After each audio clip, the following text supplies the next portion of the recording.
Hello दोस्तों, स्वागत है आपका रित्याज एम्पायर में। दोस्तों हम लोग आरपीएफ, एसआई और कांस्टेबल के जीके के प्रीवियस ईयर क्वेश्चंस कवर कर रहे थे। दोस्तों आप लोग आरपीएफ, एसआई या कांस्टेबल किसी भी एग्ज़ाम की तैयारी कर रहे हैं तो आप लोगों के लिए सारी वीडियोस बहुत यूज़फुल होने वाली हैं, क्योंकि दोस्तों हम लोग जो व्याख्या कवर करते हैं हमारे उससे लगभग उस टॉपिक से या उस क्वेश्चन से काफ़ी क्वेश्चंस की पॉइंट्स तैयार हो जाते हैं। तो आप लोगों को ये वीडियो दोस्तों एंड तक देखनी है ताकि आप लोग प्रीवियस ईयर क्वेश्चंस को अच्छे से एनालाइज कर सको, टॉपिक्स को एनालाइज कर सको। और दोस्तों हम लोगों ने जीएस को और अच्छे से समझने के लिए आरआरबी का जो बेसिक पेपर पैटर्न है सारे उसके प्रीवियस ईयर क्वेश्चंस को कवर करने के लिए एक अलग से भी प्लेलिस्ट बना दी है।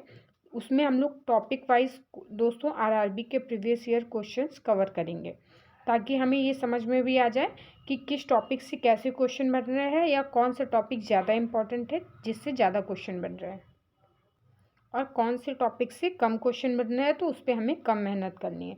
दोस्तों अगर हम स्मार्टली तैयारी करेंगे तो हमारे कम टाइम में ज़्यादा क्वेश्चन कवर हो जाएंगे, क्योंकि दोस्तों आरपीएफ में एसआई और कांस्टेबल दोनों में ही 120 क्वेश्चन पूछे जाते हैं, जिसमें 50 क्वेश्चन जीके के, 35 क्वेश्चन मैथ के और 35 क्वेश्चन रीजनिंग के पूछे जाते हैं। तो दोस्तों इसमें जीके का अच्छा खासा वेटेज है। अगर आपने जीके पे अच्छे से ध्यान नहीं दिया और आपने स्मार्ट प्रिपरेशन नहीं की तो आपका कट ऑफ कहीं ना कहीं पूरी तरह से या कितना भी डिपेंड करता है जीके पे, क्योंकि मैथ और रीजनिंग की आप लोग रेगुलर थोड़ी बहुत प्रैक्टिस भी करते रहें अगर, तो आप लोग वो क्वेश्चंस कर लोगे। लेकिन जीके कहाँ से पूछी जा रही है ये कोई नहीं, क्योंकि जीके का दोस्तों सिलेबस बहुत बड़ा है। तो चलिए स्टार्ट करते हैं आज का हम लोग अपना पेपर। दोस्तों हमारा पहला क्वेश्चन है, इबादत खाना कहाँ स्थित है? तो इसका ए ऑप्शन सही हो जाएगा, फतेहपुर सीकरी में। दोस्तों इसकी व्याख्या देख लेते हैं। इबादत खाना 1575 ईस्वी में मुगल सम्राट अकबर द्वारा फतेहपुर सीकरी में बनवाया था, और इसका निर्माण अकबर ने विभिन्न धार्मिक आधारों के आध्यात्मिक नेताओं को इकट्ठा करने के लिए किया था, ताकि संबंधित धार्मिक विषयों पर चर्चा की जा सके। हमारा अगला क्वेश्चन है दोस्तों, भारत का राष्ट्रगान कब अपनाया गया? तो इसका सी ऑप्शन सही हो जाएगा, 24 जनवरी 1950 को। दोस्तों भारत का राष्ट्रगान जनगण मन 24 जनवरी 1950 को अपनाया गया, और इसे पहली बार दोस्तों 27 दिसंबर 1911 को भारतीय राष्ट्रीय कांग्रेस के कलकत्ता सत्र में गाया गया था। मूलतः यह बांग्ला भाषा में गुरुदेव रविंद्रनाथ टैगोर द्वारा लिखा गया था। हमारा अगला क्वेश्चन है, निम्न में से कौन सा एक सिट्रिक अम्ल का प्राकृतिक स्रोत है? तो इसका सी ऑप्शन सही हो जाएगा दोस्तों, नींबू। दोस्तों दिए गए विकल्पों में नींबू में सिट्रिक अम्ल प्रचुर मात्रा में पाया जाता है, और यह मुख्यतः खट्टे फलों जैसे संतरा, नींबू और टमाटर आदि में पाया जाता है। दूध लैक्टिक अम्ल का तथा इमली टार्टरिक अम्ल का प्रमुख स्रोत है। हमारा अगला क्वेश्चन है, फसलों को नियमित अंतराल पर की जाने वाली पानी की आपूर्ति कहलाती है? तो इसका ए ऑप्शन सही हो जाएगा दोस्तों, सिंचाई। चलिए इसकी व्याख्या देख लेते हैं। फसलों को नियमित अंतराल पर की जाने वाली पानी की आपूर्ति सिंचाई कहलाती है। सिंचाई सूखी जमीन को वर्षा जल के पूरक के तौर पर पानी की आपूर्ति की तकनीक है। इसका मुख्य लक्ष्य कृषि है। भारत के अलग अलग हिस्सों में सिंचाई की विभिन्न प्रकार की प्रणालियों को इस्तेमाल में लाया जाता है। देश में सिंचाई कुओं, जलाशयों, ट्यूबवेल और बारहमासी नहरों तथा बहुउद्देशीय नदी घाटी परियोजनाओं के जरिए की जाती है। हमारा अगला क्वेश्चन है दोस्तों, दूसरा गोलमेज सम्मेलन कब हुआ? तो इसका ए ऑप्शन सही हो जाएगा दोस्तों, 1931 में। दोस्तों टोटल तीन गोलमेज सम्मेलन हुए थे। पहला हुआ था 1930 में, दूसरा 1931 में और तीसरा 1932 में। दोस्तों द्वितीय गोलमेज सम्मेलन 7 सितंबर 1931 को शुरू हुआ था तथा इसमें कांग्रेस ने भी भाग लिया था। द्वितीय गोलमेज सम्मेलन में गांधी जी कांग्रेस के एकमात्र प्रतिनिधि के रूप में शामिल हुए थे। भीमराव अंबेडकर और तेज बहादुर सप्रू ने तीनों गोलमेज सम्मेलनों में हिस्सा लिया था। हमारा अगला क्वेश्चन है, राष्ट्रकूट राजवंश की स्थापना किसने की थी? दोस्तों इसका ए ऑप्शन सही हो जाएगा, दंती दुर्ग ने। दोस्तों राष्ट्रकूट राजवंश की स्थापना दंती दुर्ग ने की थी। चलिए दोस्तों इसकी व्याख्या देख लेते हैं। राष्ट्रकूट राजवंश की स्थापना दोस्तों 753 ईस्वी में दंती दुर्ग ने की थी और इनकी राजधानी मान्यखेत थी। इन्होंने प्रतिहारों को पराजित किया और मालवा पर कब्जा कर लिया। उन्होंने चालुक्यों को भी हराया और उन पर कब्जा कर लिया। राष्ट्रकूट साम्राज्य में आंध्र प्रदेश, कर्नाटक और महाराष्ट्र के हिस्से शामिल थे। हमारा अगला क्वेश्चन है दोस्तों, डूरंड कप निम्न में से किस खेल से संबंधित है? तो इसका ए ऑप्शन से हो जाएगा फुटबॉल से। दोस्तों बाकी के कुछ खेल और उनसे संबंधित ट्रॉफियां देख लेते हैं। जैसे फुटबॉल से Durand Cup, FIFA Cup, Rovers Cup, Rider Cup, Aga Khan Santosh Trophy. दोस्तों ये सब फुटबॉल खेल से संबंधित ट्रॉफियां हैं। नौकायन से कौन सी ट्रॉफियां संबंधित हैं? Nehru trophy, admiral cup, Canada cup इत्यादि। दोस्तों शतरंज से Naidu trophy, Khetan trophy, V V Shastri trophy और लिम्का ट्रॉफी। और गोल्फ खेल से Bharat Ram cup, circuit cup, Ryder trophy, Walker cup और जेन हॉवर ट्रॉफी। हमारा अगला क्वेश्चन है दोस्तों, मृत्युदंड की सजा पाए व्यक्ति को क्षमादान देने की शक्ति किसके पास होती है? तो इसका डी ऑप्शन सही हो जाएगा दोस्तों, भारत के राष्ट्रपति के पास।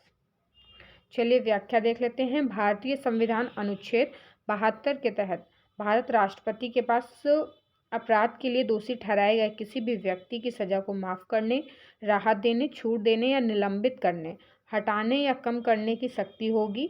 जहां दंड मौत की सजा के रूप में है, अनुच्छेद 161 के तहत राज्यपाल को भी क्षमादान की शक्ति प्राप्त है, परंतु मृत्युदंड के लिए नहीं है।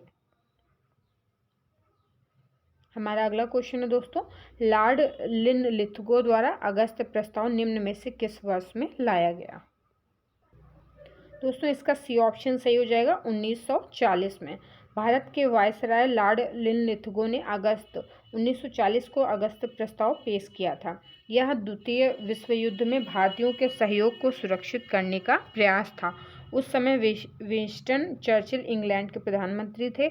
अगस्त प्रस्ताव के प्रावधान इस प्रकार थे दोस्तों, जैसे कि नंबर 1 है, भारत के डोमिनियन स्टेट्स का उद्देश्य, वायसराय की कार्यकारी परिषद में भारतीयों की संख्या बढ़ाई जाएगी। युद्ध के तुरंत बाद एक संविधान निर्माण निकाय की नियुक्ति की जाएगी। दोस्तों इसी से हमारा एक क्वेश्चन का और भी आंसर मिलता है कि ये क्वेश्चन पूछा जाता है, द्वितीय विश्व युद्ध के समय भारत का वायसराय कौन था? तो दोस्तों लॉर्ड लिनलिथगो। हमारा अगला क्वेश्चन है, करो या मरो यह नारा किसने दिया था? तो दोस्तों इसका ए ऑप्शन सही हो जाएगा, ये गांधी जी ने, यानी कि महात्मा गांधी जी ने ये नारा 1942 के भारत छोड़ो आंदोलन के दौरान दिया था, करो या मरो। बाकी के कुछ और संबंधित नेता और उनके नारे देख लेते हैं। जैसे कि लाला लाजपत राय जी ने अंग्रेजों वापस जाओ, सरदार वल्लभ भाई पटेल जी ने कर मत दो और जवाहरलाल नेहरू ने दिया था आराम हराम है। हमारा अगला क्वेश्चन है दोस्तों, राणा प्रताप सागर बांध कहाँ स्थित है? तो इसका डी ऑप्शन सही हो जाएगा, राजस्थान में। राजस्थान के रावत भाटा में चंबल नदी पर बना राणा प्रताप सागर बांध 53.8 मीटर की ऊंचाई पर बना एक गुरुत्वाकर्षण बांध है और यह बांध 172 मेगावाट का जल विद्युत उत्पादन करता है। चलिए दोस्तों कुछ और बांध और उनके राज्य देख लेते हैं। जैसे कि मेट्टूर बांध, ये तमिलनाडु में स्थित है। तुंगभद्रा बांध ये कर्नाटक में स्थित है और चुंगथांग बांध ये सिक्किम में। दोस्तों कई बार कुछ नामों से भी हम, जैसे हमें याद नहीं है या कुछ भूल जाते हैं, तो अगर आप लोगों ने ये चीज़ बार बार पढ़ी होगी तो कुछ नामों से भी हम लोग राज्य रिलेट कर पाते हैं। हमारा अगला क्वेश्चन है, IPPB का पूर्ण रूप क्या है? तो दोस्तों इसका ए ऑप्शन सही हो जाएगा, India post payments bank. IPPB का पूर्ण रूप होता है दोस्तों, और हिंदी में होता है भारतीय डाक भुगतान बैंक। और इसकी शुरुआत दोस्तों 1 सितंबर 2018 को देश के माननीय प्रधानमंत्री द्वारा किया गया। हमारा अगला क्वेश्चन है, कालाहारी रेगिस्तान किस महाद्वीप या देश में स्थित है? तो इसका बी ऑप्शन सही हो जाएगा दोस्तों, दक्षिणी अफ्रीका। कालाहारी मरुस्थल दक्षिणी अफ्रीका में एक बड़ा अर्धशुष्क रेतीला सवाना है जो 9 लाख वर्ग किलोमीटर में फैला हुआ है। यह बोत्सवाना, नामीबिया के कुछ हिस्सों और दक्षिण अफ्रीका के क्षेत्रों में विस्तृत है। हमारा अगला क्वेश्चन है दोस्तों, संयुक्त राष्ट्र निम्नलिखित वर्षों में से किस वर्ष को जैव विविधता का अंतर्राष्ट्रीय वर्ष घोषित किया गया? तो इसका बी ऑप्शन सही हो जाएगा, 2010 में। संयुक्त राष्ट्र ने 2010 को अंतर्राष्ट्रीय जैव विविधता वर्ष घोषित किया है। 22 मई को अंतर्राष्ट्रीय जैव विविधता दिवस मनाया जाता है। और दोस्तों, संयुक्त राष्ट्र महासभा ने वर्ष 2023 को मोटे अनाज का अंतर्राष्ट्रीय वर्ष के रूप में घोषित किया है।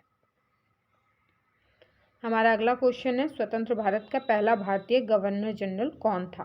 तो इसका डी ऑप्शन सही हो जाएगा दोस्तों, सी राजगोपालाचारी जी। चक्रवर्ती राजगोपालाचारी जी भारत के अंतिम गवर्नर जनरल और प्रथम भारतीय गवर्नर जनरल थे। वर्ष 1950 में स्थायी रूप से यह पद यानी कि गवर्नर जनरल का पद समाप्त कर दिया गया।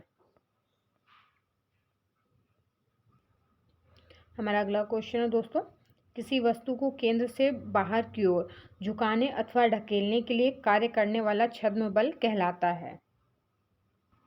दोस्तों, इसका सी ऑप्शन सही हो जाएगा, अपकेंद्रीय बल। चलिए दोस्तों, इसकी व्याख्या देख लेते हैं। किसी वस्तु को केंद्र से बाहर की ओर झुकाने अथवा ढकेलने के लिए कार्य करने वाला छद्म बल अपकेंद्रीय बल कहलाता है। यह अभिकेंद्रीय बल का प्रतिक्रिया बल है। दोस्तों, उदाहरण देख लेते हैं। गोल झूले में झूल रहे लोग अपकेंद्रीय बल के कारण बाहर की ओर जाते हैं। जब कोई वस्तु किसी वृत्ताकार मार्ग पर चलती है तो उस पर कोई बल वृत्त के केंद्र पर कार्य करता है और इस बल को अभिकेंद्रीय बल कहते हैं। और उदाहरण है दोस्तों, सूर्य की परिक्रमा करने वाले ग्रह अभिकेंद्रीय बल का उदाहरण है। हमारा अगला क्वेश्चन है, विश्व प्रसिद्ध गोमतेश्वर की प्रतिमा निम्न में से किस राज्य में स्थित है? तो इसका ए ऑप्शन सही हो जाएगा दोस्तों, कर्नाटक में। विश्व प्रसिद्ध गोमतेश्वर की प्रतिमा श्रवणबेलगोला कर्नाटक में स्थित है। इसे दुनिया की सबसे ऊंची मुक्त खड़ी अखंड मूर्तियों में से एक माना जाता है और इसका निर्माण 981 ईस्वी में गंग योद्धा चामुंड राय द्वारा विंध्यगिरि पर्वत को काटकर किया गया था।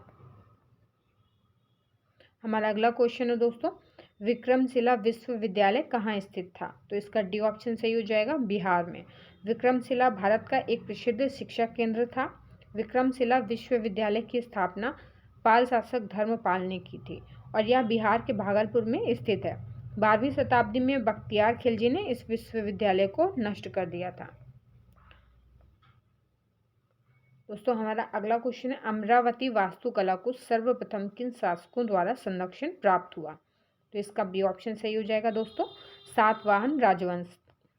अमरावती वास्तुकला को सर्वप्रथम सातवाहन राजवंश शासकों का संरक्षण प्राप्त हुआ। बाद में इसे इक्ष्वाकुओं ने संरक्षण दिया। अमरावती की मूर्तियों में मानव, पशु और पुष्प चित्रों में गहराई तथा शांत प्रकृतिवाद के साथ उग्रता एवं ऊर्जा की भावना प्रदर्शित होती है। हमारा अगला क्वेश्चन है, नीति आयोग का उपाध्यक्ष कौन है? तो दोस्तों, 1 मई 2022 से नीति आयोग के उपाध्यक्ष कौन है? डॉक्टर सुमन बेरी।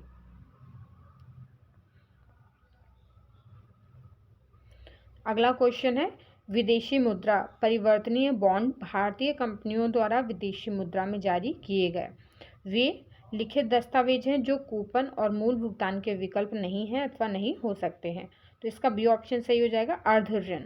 विदेशी मुद्रा परिवर्तनीय बॉन्ड भारतीय कंपनियों द्वारा विदेशी मुद्रा में जारी किए गए वे अर्ध ऋण लिखित दस्तावेज हैं जो कूपन और मूल भुगतान के विकल्प नहीं हैं अथवा नहीं हो सकते हैं। विदेशी मुद्रा परिवर्तनीय बॉन्ड एक प्रकार का परिवर्तनीय बॉन्ड है जो जारीकर्ता की घरेलू मुद्रा से भिन्न मुद्रा में जारी किया जाता है। हमारा अगला क्वेश्चन दोस्तों, केन्या की मुद्रा का नाम।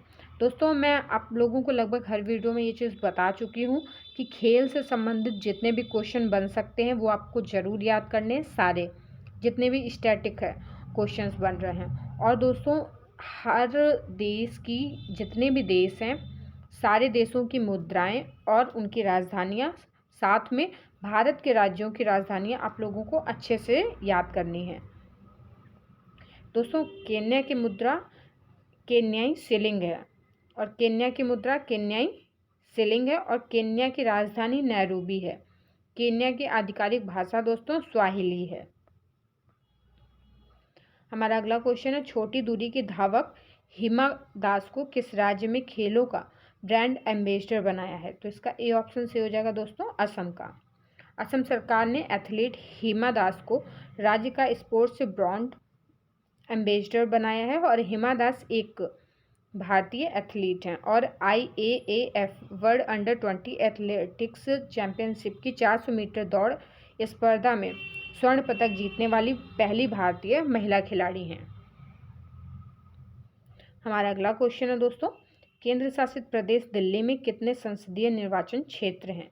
तो इसका सी ऑप्शन सही हो जाएगा 7। केंद्र शासित प्रदेश दिल्ली में 7 संसदीय निर्वाचन क्षेत्र हैं।